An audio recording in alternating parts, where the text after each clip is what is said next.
हर हर महादेव। आज हम द्वितीय खंड के 29वें अध्याय का आनंद लेंगे। श्री शिवाय नमस्तुभ्यम। हर हर महादेव।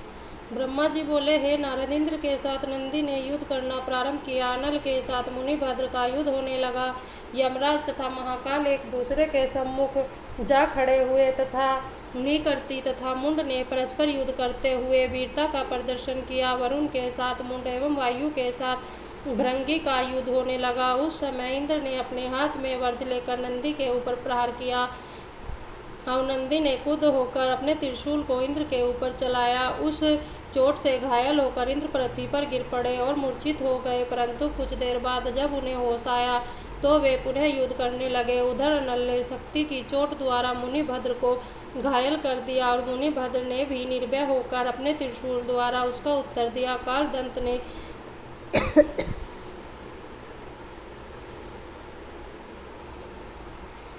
यमराज को अपने त्रिशूल की चोट से व्याकुल बना दिया। इधर तो ये बड़े बड़े सेनापति परस्पर युद्ध करने में प्रवृत्त थे। उधर भैरव अत्यंत क्रोधित होकर योगिनियों को साथ लेकर देवताओं की सेना में घुस गए और सबको घायल करते हुए उनका रुधिर पीने लगे। फिर उन्होंने अपने स्वरूप को ऐसा भयानक बनाया कि उसे देखकर अनेक देवता युद्ध क्षेत्र से भाग खड़े हुए। जो देवता खड़े रहे वे उनके तेज तथा प्रकाश को देखकर अत्यंत भयभीत हो भैरव भैरव की पुकार करने लगे। हे नारद, भैरव की भांति क्षेत्रपाल ने भी देवताओं की सेना के अंदर प्रविष्ट होकर उसे कष्ट देना आरंभ कर दिया। नौकाली भी देवताओं की सेना को नष्ट करने लगी। वे देवताओं के मस्तक को तोड़कर उनका रुधिर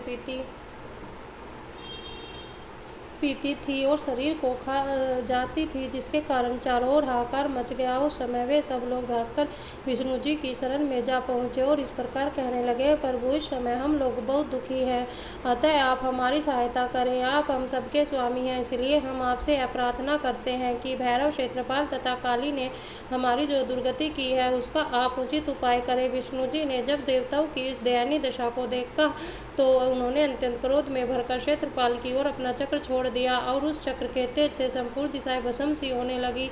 जब क्षेत्रपाल ने उस प्रज्वलित ज्योति को इस प्रकार अपनी ओर आता देखा तो उसने वह चक्र अपने मुख में डाल लिया। यह देखकर विष्णु जी ने क्षेत्रपाल के गाल पर गदा का प्रहार किया, जिसके कारण उनका मुंह के बल पृथ्वी पर गिर पड़ा। हे नारद, इस अवस्था को देखकर काली जी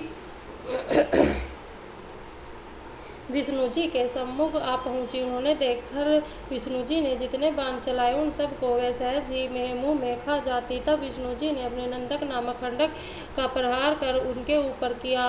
उसे काली जी ने पकड़कर तोड़ डाला। यह दृश्य देखकर विष्णु जी ने काली जी के साथ युद्ध करना बंद कर दिया और भैरव के समीप जा पहुंचे। विष्णु जी ने भैरव के ऊपर जब अपना चक्र चलाया तो भैरव ने उसे सहज ही काट कर गिरा दिया। तदुपरांत उन्होंने अपने मृत्यु के समान भयानक बाणों द्वारा विष्णु जी पर प्रहार करना आरंभ कर दिया। विष्णु जी ने भी उन्हें के बाणों को बीच में काट कर सबको निष्फल बना दिया। इस प्रकार विष्णु जी तथा भैरव का युद्ध बहुत देर तक होता रहा।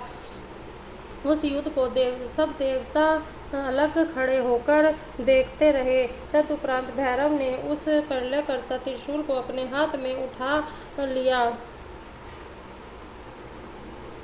उठाया जो बिना प्राण लिए कभी नहीं रुकता। भैरव के क्रोध को इस प्रकार बढ़ता देखकर वीरभद्र दौड़ते हुए उनके पास जा पहुंचे और अनेक प्रकार से उनकी प्रशंसा करते हुए बोले, हे भैरव जी, आप ऐसा क्रोध न करें, क्योंकि शिव जी ने इतनी कठिन आज्ञा भी नहीं दी।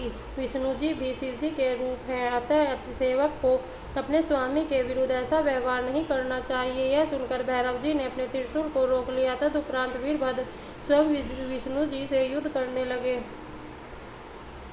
हे नारद, जब विष्णु जी ने देखा कि वीरभद्र पर सहज ही विजय पाना संभव नहीं, तब उन्होंने योग माया द्वारा अपने ही समान असंख्य गणों को उत्पन्न किया। वे सब गरुड़ पर आरूढ़ थे और शंख, चक्र, गदा तथा पद्म को अपने हाथों में धारण किए हुए थे। वे उत्पन्न होते ही शिवगणों से युद्ध करने लगे। उन्होंने अपनी बाण वर्षा, शंख, छलनी, चक्र तथा गदा आदि से शिव गणों को व्याकुल कर दिया। यह दशा देखकर वीरभद्र ने भगवान सदाशिव का ध्यान धर कर अपना त्रिशूल चलाया। उस त्रिशूल के चलते ही श्री विष्णु जी के गण भस्म होने लगे और देखते ही देखते अदृश्य हो गए। यह दशा देखकर विष्णु जी ने अत्यंत क्रोध कर वीरभद्र को मार डालने की इच्छा से उनके मस्तक पर अपनी गदा का एक कड़ा प्रहार किया।